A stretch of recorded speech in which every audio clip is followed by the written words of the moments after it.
नमस्कार, India voice पर बहुत स्वागत है आपका। मैं हूं आपके साथ प्रियंका मिश्रा। बुलेटिन की करेंगे शुरुआत। माफिया अतीक अहमद के भाई अशरफ का यूपी एसटीएफ के हत्थे चढ़ गया है। अशरफ के साले का नाम सद्दाम है, उधर 1 लाख का इनामी था।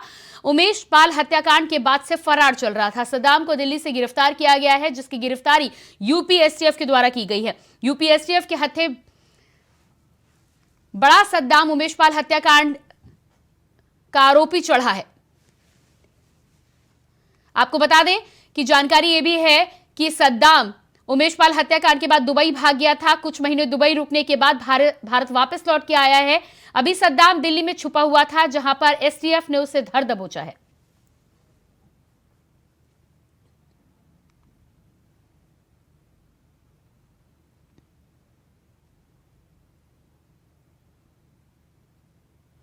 मध्य प्रदेश के खजुराहो में सपा अध्यक्ष अखिलेश यादव ने प्रेस कॉन्फ्रेंस कर कहा है कि जिस तरह से समाजवादी पार्टी ने भारत गठबंधन के साथ काम किया है, हमारी रणनीति पीडीए है। उससे उम्मीद है कि अगर हम पीडीए को लेकर एमपी में काम करते हैं तो मेरा मानना है कि हम एक बड़ा बदलाव देख सकते हैं।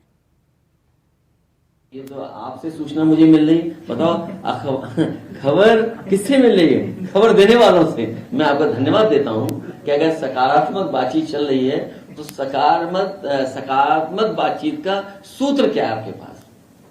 एक तरफ का तो बता दिया, दूसरे तरफ का भी बता दो। तो इसलिए मैंने आपसे कहा, जो आपको दुविधा लग रही है, इंडिया गठबंधन, समाजवादी पार्टी, बीजेपी को हराना है, समाजवादी साथ है। लेकिन समाजवादी पार्टी मध्य प्रदेश में समय समय पर सीटें जीती है और आप इस बात को महसूस करते होंगे कि आज समाजवादी पार्टी पहले से ज्यादा तैयार है, पहले से ज्यादा उत्साह है कार्यकर्ताओं में। हमारा तो एक छोड़ के चला गया, कांग्रेस के कितने छोड़ के चले गए थे? हमारा तो एक छोड़ा, चलो, लेकिन वो सरकार बनवाया था। लेकिन ये असली बात आप बताइए कि क्या कारण था कि कांग्रेस के इतने विधायक बीजेपी में चले गए? अगर वो कारण आप जानते होगे तो हो सकता वही कारण हमारे विधायक के साथ भी रहा हो। इसलिए हमारी पार्टी इस बार निष्ठावान समर्पित कार्यकर्ताओं को, जैसे उत्तर प्रदेश में 2 दल बचे हैं, बीजेपी या सपा, तो ये तो ठीक है, कोई बात नहीं।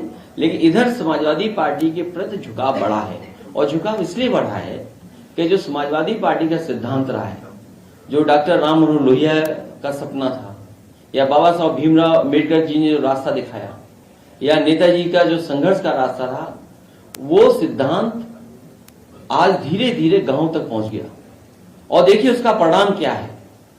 हमारे पार्टी के समर्थक न हो, लेकिन ग्वालियर में गुर्जर समाज के लोग इकट्ठे हो गए।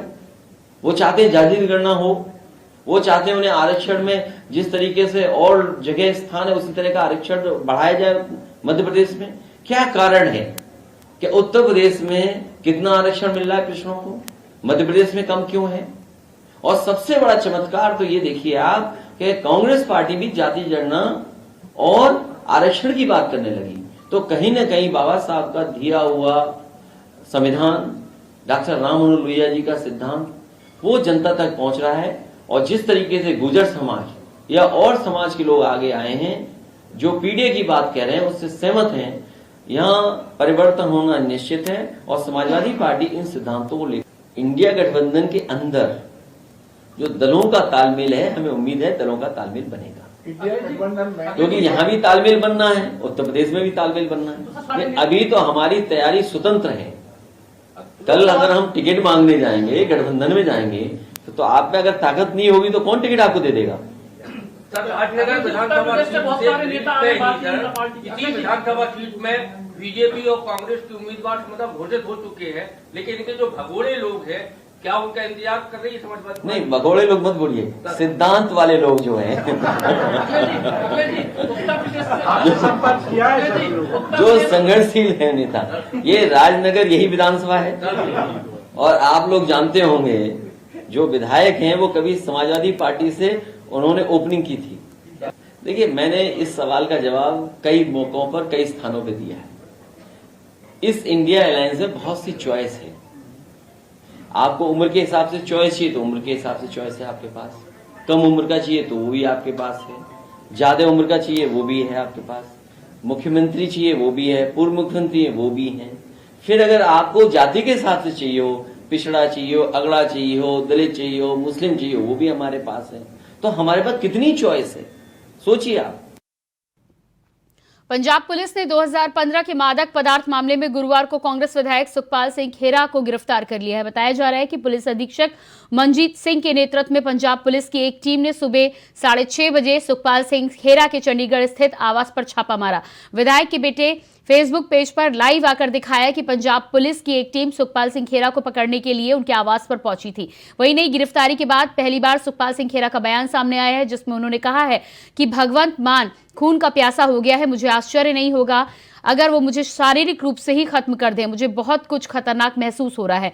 भगवंत मान पंजाब में कांग्रेस को बर्दाश्त नहीं कर पा रहे हैं। आपने पंजाब में कांग्रेस को हाशिए पर धकेलने के लिए ऐसा किया है। आखिरकार सच्चाई की जीत होगी। पंजाब में कांग्रेस विधायक की गिरफ्तारी का मामला।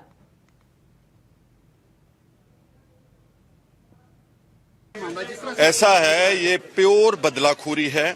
पंजाब में भगवंत मान हमारी ऑपोजिशन को जर नहीं पा रहे। एक तरफ केजरीवाल और भगवंत मान इंडिया अलायंस के अंदर घुसने के लिए हमारी दिल्ली की लीडरशिप के ऊपर बहुत दबाव डालते हैं, और यहां पंजाब में कांग्रेस को मार्जिनलाइज करने के लिए, आवाज बंद करने के लिए ऐसी गंदी हरकत की है आज। जो ये बोलते थे ना कि बदलाव की राजनीति कर रही है, बदलाव नहीं है, ये बदला है। इस केस, ये पुराना केस है 2015 का, FIR नंबर 35 NDPS की है, बड़ा सीरियस केस है।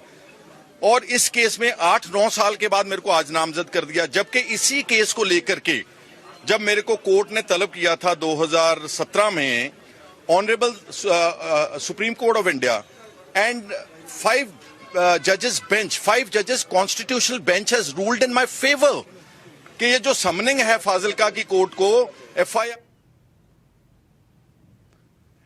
बिहार के मुख्यमंत्री नीतीश कुमार की एनडीए से नजदीकियों की अटकलें मीडिया में लगातार आ रही हैं। हालांकि नीतीश कुमार ने कई मौकों पर इसे सिरे से खारिज किया है। वहीं इस पर बीजेपी की ओर से भी अफवाहों को बताकर खबरों से किनारा कर लिया गया।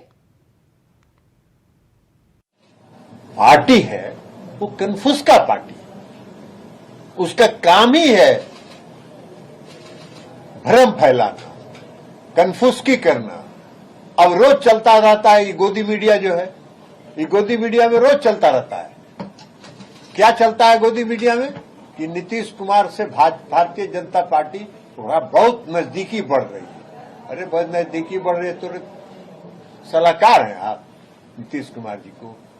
नीतीश कुमार मैनपुरी के घिरोर में राधा स्वामी हॉस्पिटल का वीडियो वायरल हो रहा है, जहां युवती के साथ शव को अस्पताल स्टाफ ने बाइक पर पटकने का वीडियो वायरल हो रहा है। आपको बता दें कि झोला छाप डॉक्टर के गलत इंजेक्शन लगाने से युवती की मौत हो गई, जिसके बाद परिजनों का रो रो कर बुरा हाल है। बताया जा रहा है कि बुखार से युवती को हॉस्पिटल में भर्ती कराया गया था। 20,000 रुपए जमा कराने के बाद युवती का इलाज समय पर नहीं हो पाया और युवती की मौत हो गई। तो तस्वीरें आप देख पा रहे हैं। जानकारी ये मिल रही है कि गलत इंजेक्शन लगाने की वजह से युवती की मौत हुई है। इस पूरे मामले से अब इलाके में हड़कंप मच गया है। राधा स्वामी हॉस्पिटल का ये मामला बताया जा रहा है। टेलीफोन पर सूचना मिली थी कि घीरों के पास कोई राधा स्वामी अस्पताल है, वहाँ पे एक मरीज की मृत्यु हो गई है। वहाँ पे टीम भेजा गया था। राधा स्वामी अस्पताल रजिस्टर्ड था, लेकिन वहाँ पे जिन लोगों के नाम से रजिस्ट्रेशन था वो लोग कोई नहीं मिले। हॉस्पिटल को सील कर दिया गया है और उनसे सारी पत्रावली लेके आने को कहा गया है। इस संबंध में तुमने बाहर निकाल के डाल दिया पेशेंट है।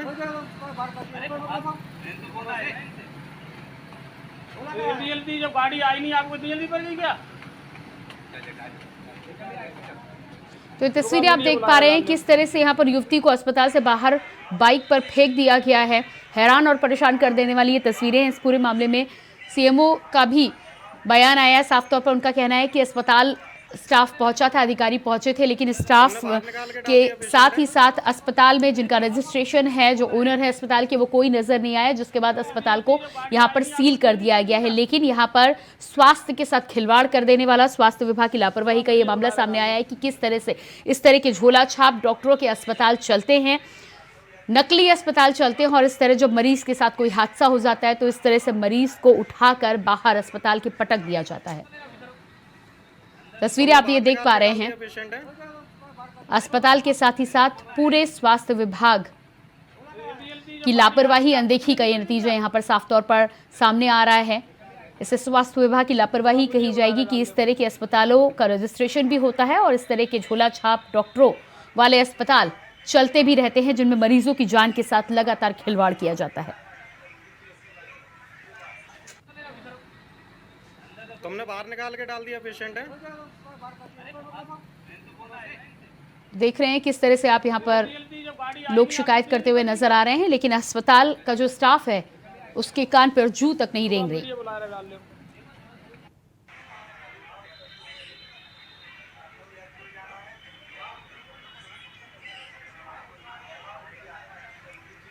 इस पूरे मामले में सीएमओ मैनपुरी से जब बातचीत की गई तो उनका साफ तौर पर कहना था कि अधिकारियों के जाने पर वहां पर पता चला कि रजिस्ट्रेशन जिनके नाम पर है वो कोई व्यक्ति अस्पताल में मौजूद नहीं था। जाहिर सी बात है कि इस तरह का हादसा होने के बाद ओनर और जिनका अस्पताल हो वो मौके से फरार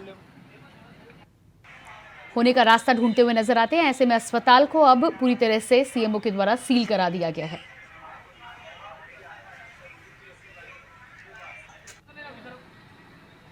तो आपको बता दें कि ये पूरा मामला राधा स्वामी अस्पताल का बताया जा रहा है, जहां गलत इंजेक्शन लगने की वजह से युवती की मौत हो जाती है और उसके बाद युवती की बॉडी को किस तरह से अस्पताल के बाहर फेंक दिया गया है। लोगों की जान की इस अस्पताल में कोई कीमत नहीं है और इस तरह के लोग स्वास्थ्य विभाग में काम करते हैं तो बेहद शर्मिंदगी का मामला सामने आता है।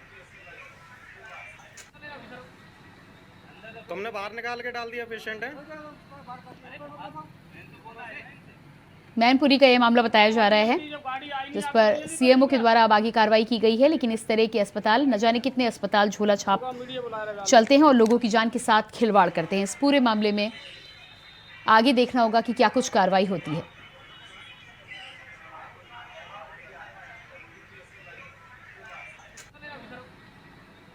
तुमने बाहर निकाल के डाल दिया पेशेंट है।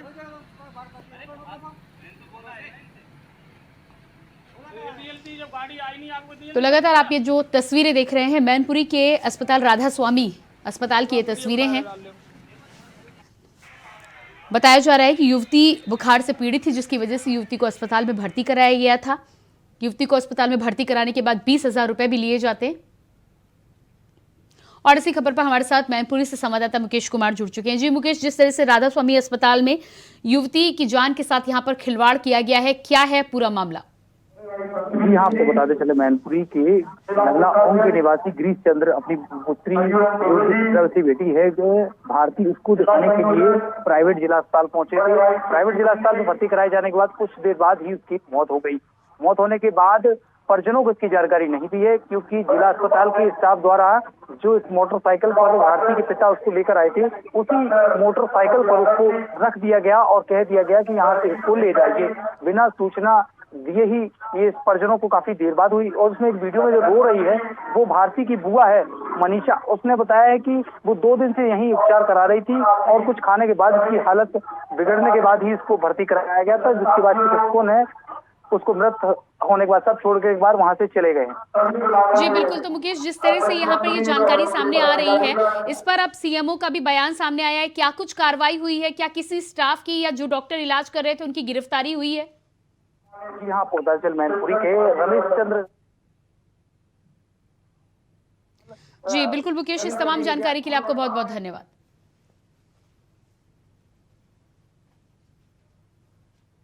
और इसके बाद बात करेंगे अगली खबर की, जो कि कानपुर से आज सामने आ रही है। कानपुर के छत्रपति शाहूजी महाराज विश्वविद्यालय में 38वें दीक्षांत समारोह का आयोजन हुआ, जिसमें राज्यपाल आनंदीबेन पटेल पहुंची। आपको बता दें कि दीक्षांत समारोह का आयोजन चंद्रयान 3 की थीम पर आयोजित था, जिसमें 55 छात्र छात्राओं ने कुल 98 पदक दिए जाएंगे। साथ ही साथ विश्वविद्यालय की university institute of engineering and technology विभाग की ओर से तैयार किताब चांद के पार यूपी के होनहार की लॉन्चिंग भी की गई। साथ ही पद्मश्री अनिल गुप्ता भी मुख्य अतिथि के रूप में इस मौके पर मौजूद होंगे।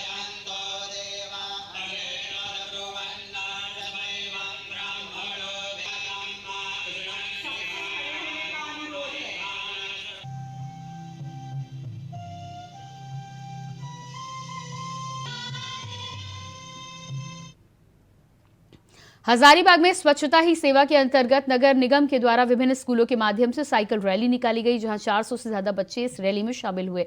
बता दें कि सभी बच्चों को साइकिल यात्रा रैली से पहले स्वच्छता की शपथ दिलाई गई, तो वहीं साइकिल यात्रा नगर निगम प्रांगण से निकलकर कचहरी रोड होते हुए करजन ग्राउंड में समाप्त हुई।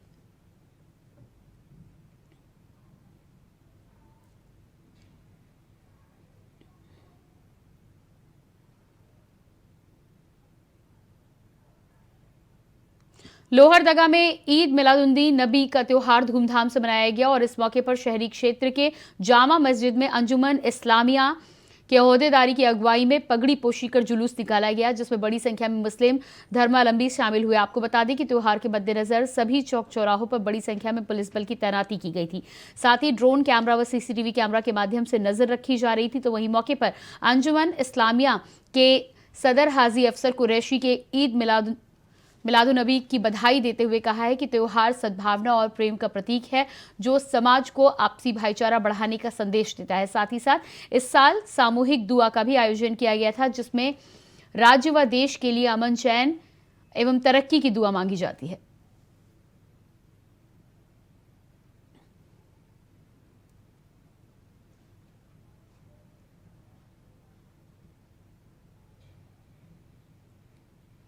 और इसके बाद बात करेंगे अगली खबर की। जिला के उत्पाद विभाग ने NH 27 जलालपुर चेकपोस्ट से 14 लोगों को शराब के नशे में तो 4 लोगों को शराब के साथ गिरफ्तार किया है, जिसके बाद उत्पाद विभाग ने गिरफ्तार सभी लोगों को न्यायिक हिरासत में भेज दिया है, जिसकी जानकारी उत्पाद इंस्पेक्टर मनोज कुमार ने दी।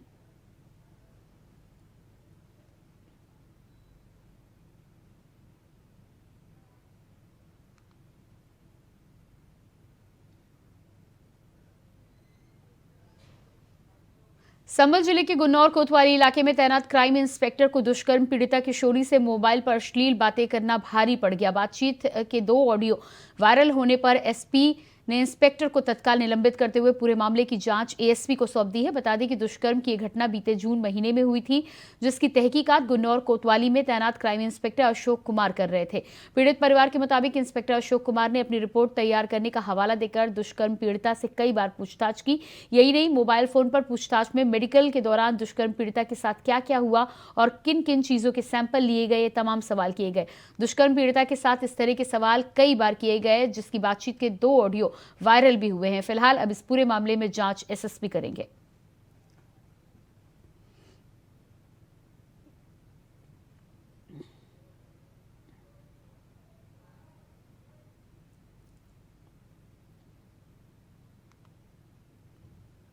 अमृतसर के मकबूलपुरा इलाके में दर्दनाक हादसा सामने आया है, जहां बीती रात एक अनियंत्रित कार ने स्कूटी सवार को कुचल दिया और फिर कार एक घर के दरवाजे में जा टकराई, जिसके बाद घर का गेट टूट गया। जानकारी पर पुलिस अधिकारी ने बताया है कि सूचना मिलते ही बेकाबू कार ने एक्टिवा सवार को टक्कर मारी है। फिलहाल एक्टिवा सवार घायल नजदीकी अस्पताल में उसे भर्ती कराया गया है और आगे की कार्रवाई पुलिस के द्वारा शुरू कर दी गई है।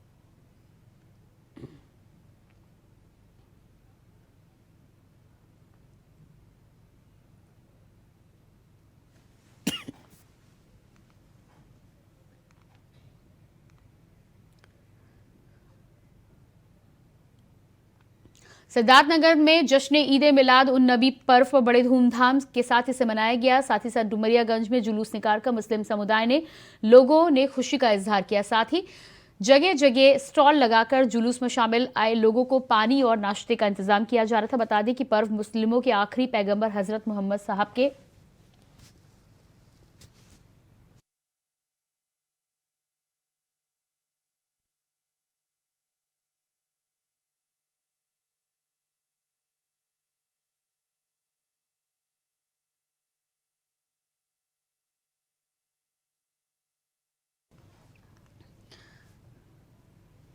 मुस्लिमों के आखिरी पैगंबर हजरत मोहम्मद साहब के विलाद के मौके पर मनाया जाता है। तो वहीं सदर गरीब नवाज मौलाना मकसूद अकरम हाफिज फारूकी ने बताया है कि पर्व मुस्लिम समुदाय के लिए बहुत खास है, जिसके लिए तमाम इंतजाम किए जाते हैं।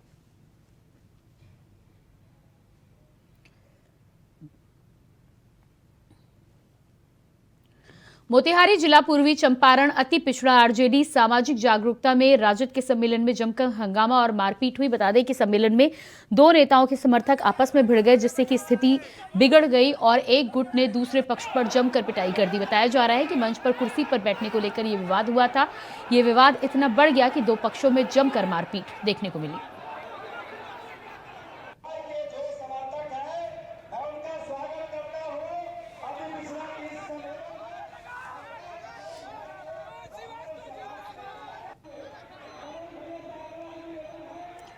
तो ये तस्वीरें आप देख पा रहे हैं। बताया जा रहा है कि मंच पर बैठने को लेकर यहां पर विवाद शुरू हुआ और आरजेडी सम्मेलन में मारपीट की खबरें सामने आई हैं। आप देख पा रहे हैं कि इस तरह से दो गुटों में झड़प और मारपीट की तस्वीरें सामने आ रही हैं। और इसी खबर पर हमारे साथ मोतिहारी से संवाददाता धर्मेंद्र कुमार जुड़ चुके हैं। जी धर्मेंद्र, जिस तरह से तस्वीरें सामने आ रही हैं, मामला मारपीट का बताया जा रहा है, किस बात को लेकर यह झगड़ा शुरू हुआ था?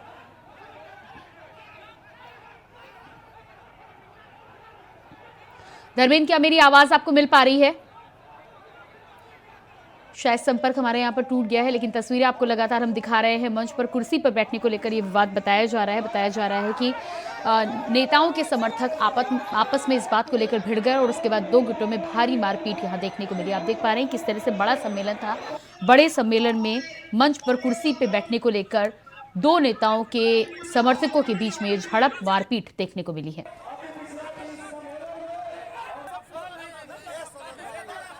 मोतिहारी से खबर, आरजेडी के सम्मेलन में दो गुटों के बीच देखने को मिली मारपीट। भारी हंगामा आरजेडी के सम्मेलन में देखने को मिला। तस्वीरें आप देख पा रहे हैं किस तरह से एक गुट के समर्थक दूसरे गुट के साथ मारपीट करते हुए नजर आ रहे हैं।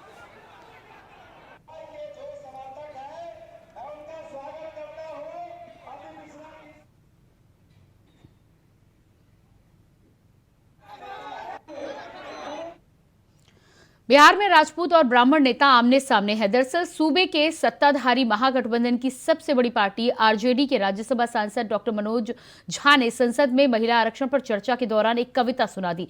ठाकुर का कुआं राज्यसभा में महिला आरक्षण बिल पर चर्चा 21 सितंबर को हुई थी, जिसके बाद उसी दिन ये बिल पास हो गया, लेकिन हफ्ते भर के भीतर ही मनोज झा के भाषण को लेकर हंगामा मच गया, जिस पर अब अलग अलग प्रतिक्रियाएं देखने को मिल रही हैं। जनता पार्टी जो पार्टी है वो कन्फ्यूज का पार्टी है। उसका काम ही है भ्रम फैलाना, कन्फ्यूज करना। अब रोज चलता रहता है ये गोदी मीडिया जो है, ये गोदी मीडिया में रोज चलता रहता है। क्या चलता है गोदी मीडिया में कि नीतीश कुमार से भारतीय जनता पार्टी बहुत नजदीकी बढ़ रही है। अरे बहुत नजदीकी बढ़ रही है तो सलाहकार हैं आप नीतीश कुमार जी को। नीतीश कुमार जी 7 जन्म में भारतीय जनता पार्टी की तरफ देखने के लायक भी पार्टी वो नहीं है जिसकी तरफ देखा जाए। वो पार्टी ऐसा है जिसके तरफ थूकने क्या है भारतीय जनता पार्टी का अस्तित्व जी। भारतीय जनता पार्टी ने इस देश की जनता से जो वादा किया, एक तो वादा पूरा किया है। कौन सा वादा पूरा किया है? कौन सा वादा भारतीय जनता पार्टी की सरकार ने और नरेंद्र मोदी जी की सरकार ने पूरा किया है? न रोजगार के दिशा में, न महंगाई के नियंत्रण में, न गरीबों को 15 लाख रुपया देने में। तो अभी कन्फ्यूज का काम कर रहे हैं। कई तरह के लोग हैं और गोदी मीडिया में कुछ प्रोड्यूसर और डायरेक्टर बैठे हुए हैं भारतीय जनता पार्टी। उनका काम ही है रोज भ्रम पैदा करें। और उनके कुछ समर्थक हम लोग की पार्टी में, जिसको एक समर्थक थे रणवीर नंदन, उनको कल निकाल के हम लोग बाहर किए। देखिए, इसका जवाब तो लालू जी को देना चाहिए। लालू जी की पार्टी सदा से सामाजिक विषमता में विश्वास रखता है और समाज में कैसे एक दूसरे से झगड़ा लगे, ये बराबर से उनका योजना रहता। तो किसी भी समाज को आहत करने का किसी का अधिकार नहीं। सर, इसको लेकर के महागठबंधन में ही दरार की स्थिति हो गई है और तरह तरह के विरोधाभास देखने को मिल रहे हैं। कुछ लोग बचाव कर रहे हैं, कुछ लोग सड़क बयानबाजी कर रहे हैं, विरोध कर रहे हैं। अब ये तो गठबंधन के लोग जाने जी। तो इसको क्या देखा जाए कि सर महागठबंधन में दो खड़ा होने का उम्मीद है?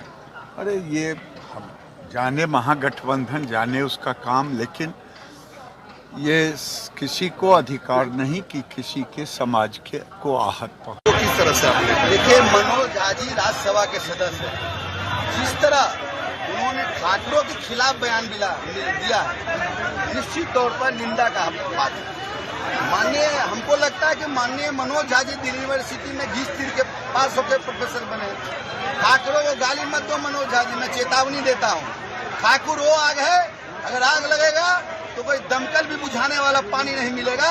इस तरह का बयान मत दो। हम उस नेता के साथ हैं, सभी जाति धर्मों को लेकर नीतीश कुमार जी चलते हैं, ये समाज को बांटने का काम करते हैं। और मैं चेतावनी देता हूँ, अगर इस तरह का बयान देंगे, उनका ईद का जवाब पत्थर से दिया जाएगा। आपने फिटकिरी का नाम सुना है? पहले लोग दाढ़ी बनाते थे तो फिटकिरी का इस्तेमाल करते थे, सेब के बाद करते थे ना। आप उस फिटकिरी का एक काम है, एक बड़ा काम है। एक तो ये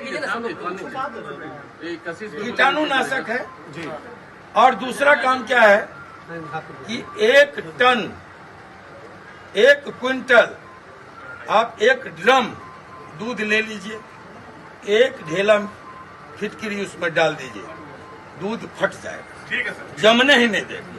तो मैं आपको बोलूं कि एक फिटकिरी झा है, वो नहीं चाहता है इस देश, इस प्रदेश में जो मार्शल कौमें हैं, जो कृषक जातियां हैं, वो इकट्ठा हो। और इसी के साथ फिलहाल इस बुलेटिन में इतना ही। खबरों का सिलसिला जारी रहेगा। नमस्कार।